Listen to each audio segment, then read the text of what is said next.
Hey everybody, DM Gallibond here. It's last week from the table for March 23rd, 2021. As always, we start with what happened in the Sword Coast Chronicles game last week. Alright, this week everything happened in and around the town of Vallaki. The very first thing that happened is that little Arabelle brought the party up to the camp where her family stayed. On their way, they met some very strange-looking elves that seemed to live very near this camp, kind of actually on the shoulders of the hill where the semi-permanent Vistani camp is. And three of these elves in particular seem to know her. And what's unusual about these elves is their skin coloration. They're not kind of the dark skin of the wood elves. They're not the very fair skin of the high elves. They're not even the purplish, bluish skin of the drow. These elves have gray skin. And they seem to be, they have their features make them look like elves, but no elves that the party has ever seen before. They met at the camp. They met Arabelle's father, who's a big barrel-chested man built like a blacksmith, and her uncle, who is a man who's quite a bit taller than the father. They heard the story about what Bludo did, and they promised that Bludo would be given a hearing in front of the Vistani elders, and the elders would pass sentence on what to do with them. And they learned a little bit later in the episode that trial always happens at sundown, and the sentence is always carried out at midnight. Nothing ominous about that. Nothing at all. So the party were greeted like heroes. They were treated to breakfast. They were fawned over by some of the large-eyed, dark-haired, fair-skinned Vistani women of marriageable age. And Luvash, the father, kept giving them a hard time about catching the eye of, about these women. And of course, the older women who had daughters of marriageable age, they were all kind of trying to encourage their daughters to go talk to these heroes. And the heroes were trying to figure out how not to be rude, but how not to get themselves too entangled. And it was clear that Luvash was really enjoying watching their discomfort in all of this. After the breakfast, he gave them an opportunity to choose a treasure from the treasure wagon. They wound up choosing a rug that had the only glowing indication from detect magic of anything that was in the wagon, and that was from a lump in the middle. That lump turned out to be from a little mechanical doll, and when they unrolled the rug, the doll's eyes opened, it sat up, it started to look around, and Luvash seemed actually very pleased that they were going to take this, because he seemed concerned what might happen if the children found this doll. So that kind of gave them a clue that, okay, it's magic, but is it necessarily a good thing? Is it not?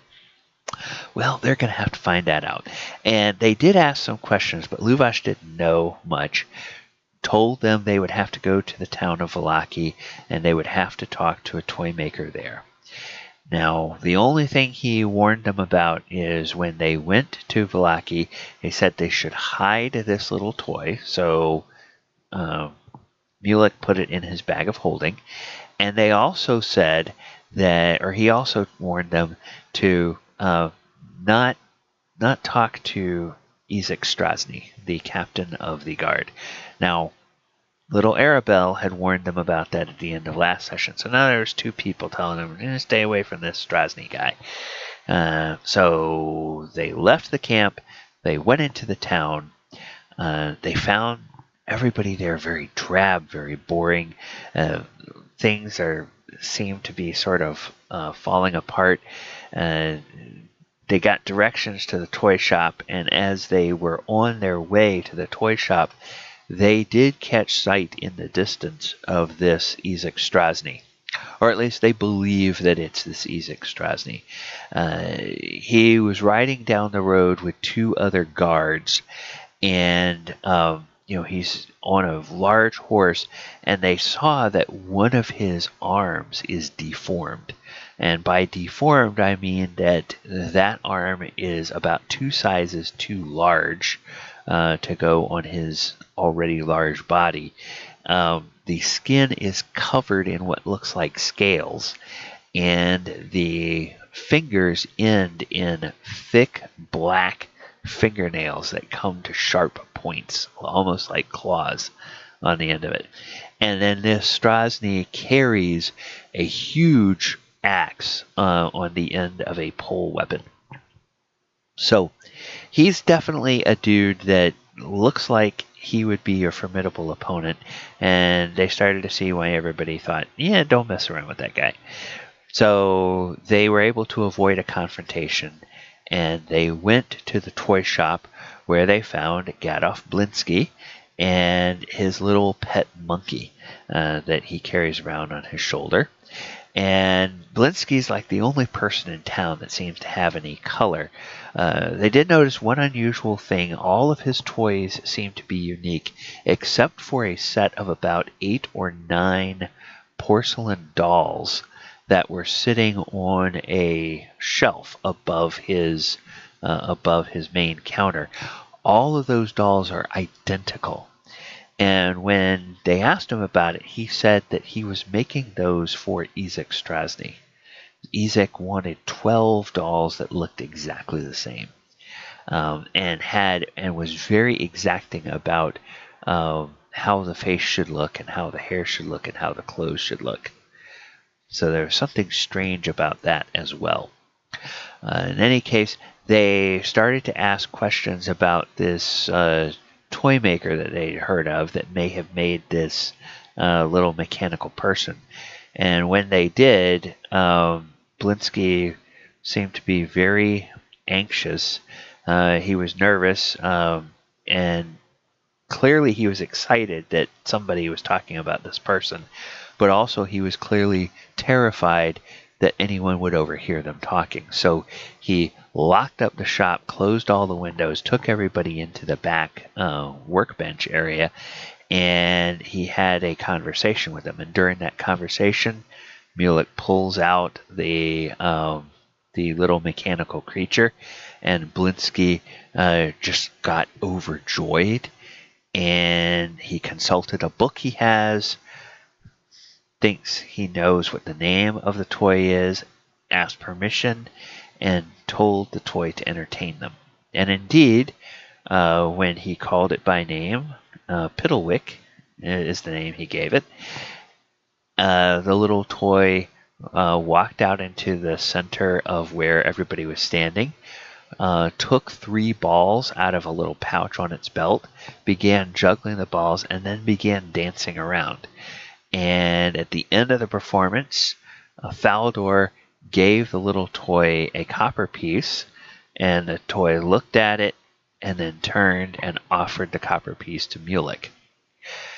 And they started to ask, well, what can you tell us about this toy maker? What do you know about this potential toy? You know what its name is, so what should we know about it? And Blinsky says, well, maybe we had better have some tea and I'll tell you about it. But we ran out of time for the session right there, just like I'm running out of time to tell you what happened. So join us next Thursday, and we will talk about and you can see what plays out in the next episode, or the next session, I should say, of the Sword Coast Chronicles. Okay, so on Saturday night we played the Lost Mine of original D&D, and we actually finished up the storyline of the campaign. Now, the week before we had left the cliffhanger where the party and their allies were at both entrances into the little temple up in the northwest corner of the complex there, and they had found Nesnar the Black Spider along with 4 of his giant spider companions, and they were going to have a smackdown. So, the spiders were deployed to shoot webs into the doorway at the south and the hallway to the east. Now, in this edition of the game, webs are kind of a big deal. If you don't have ogre strength or better, it takes you somewhere between 20 and 80 minutes to struggle your way out of the webs. Meanwhile, the giant spiders, they can just crawl right up in there and be biting on you. So you have to wait until they get close enough to you that you can actually poke them with a melee weapon. Now, of course, they can only bite you when they're in melee range. So that's kind of 6 of one, half dozen of the other. But it effectively kept the party from getting into the room. Because even if they could deal with the spiders, those webs weren't going anywhere. Now, you can burn the webs, but when they shot the webs, they shot them into areas where people already were. So if you lit the webs on fire, you would be burning your allies in the webs. So that wasn't really a great option there. So down at the south entrance, Theolis and a couple of the allies, they took care of 2 spiders there. Meanwhile, Conrad and a couple of the other allies were up on the eastern hallway, and they were dealing with a couple of the enemies there.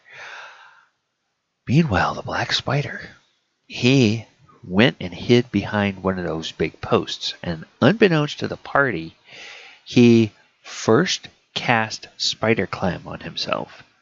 Then he cast Invisibility on himself. And one of those, the Spider Climb actually comes from an item, so he doesn't have to concentrate on both of them. So then he climbed up the wall, across the ceiling, and down that corridor in the right, or in the east there. And he snuck up on Conrad and whacked him with this magical staff that he has. Or he tried to whack him. He actually missed him, because Conrad has a pretty good armor class. And seeing a bunch of the bugbears there, or the hobgoblins, I should say, that were already in the complex, he appealed to them to rally behind him and assist him. And that really could have turned the tide of battle. But we established the week before that the hobgoblins, they really didn't like the Black Spider that much. They kind of were working for him because they were intimidated. And the first thing that Theolis and the rest of the party did when they found these guys is they gave them gold from treasure they had found earlier in the dungeon and said, "Hey, work for us, you'll get paid." And they're like, "Okay." So when the Black Spider appealed to the hobgoblins, they were like, "Screw you, pal, we're getting paid now." And so effectively, the Black Spider had to run away. So he ran away, and he took his nifty little staff with him. So the party did not kill the big bad, and they did not get the big bad's super cool magic item.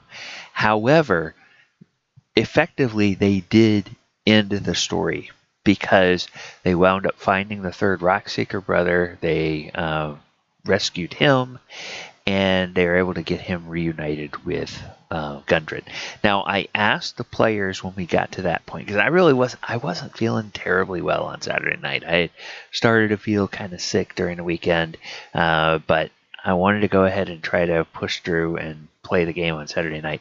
So we kind of finished that up around the midway point of our session. And then I said, okay, so players, do you guys want to go through room by room, which will take us probably the rest of this session and into next session, and explore everything, fight everything that's there, or I would be willing to run a skills challenge, and based on how well you do on the skills challenge, we'll see how much of the stuff you find.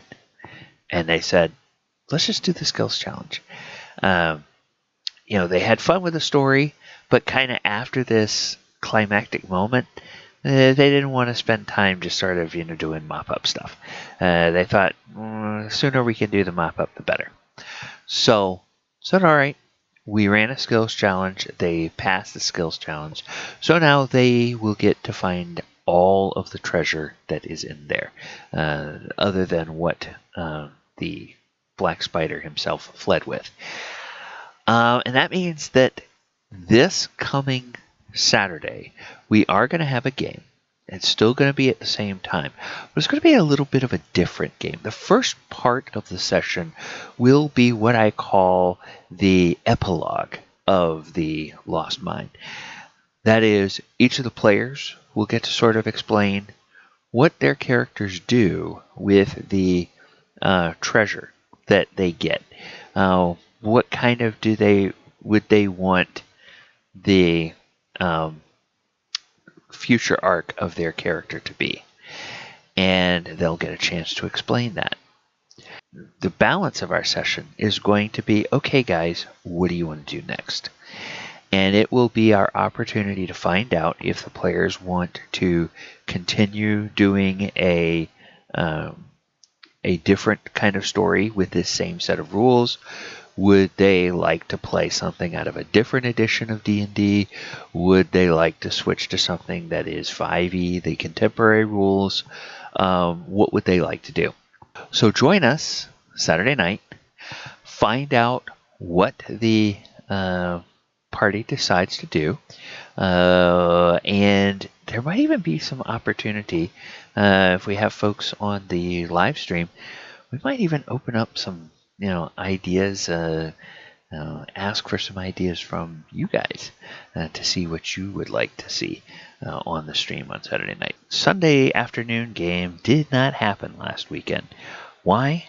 Because the DM was sick. I started coming down with something on Saturday. I pushed through the Saturday night game, but I didn't sleep very well Saturday night, and by noon I just knew I was in no condition to run a game on Sunday afternoon, so I had to call an audible and call the session off. So there was no session Sunday. Our session 90 will be coming up this Sunday. You can come and join us on Twitch, twitch.tv/Gallibond at 2 p.m. Eastern Time. We hope we will see you there. Try to make your games memorable so that you'll have tales from your table that you can share as well. Good night, everybody.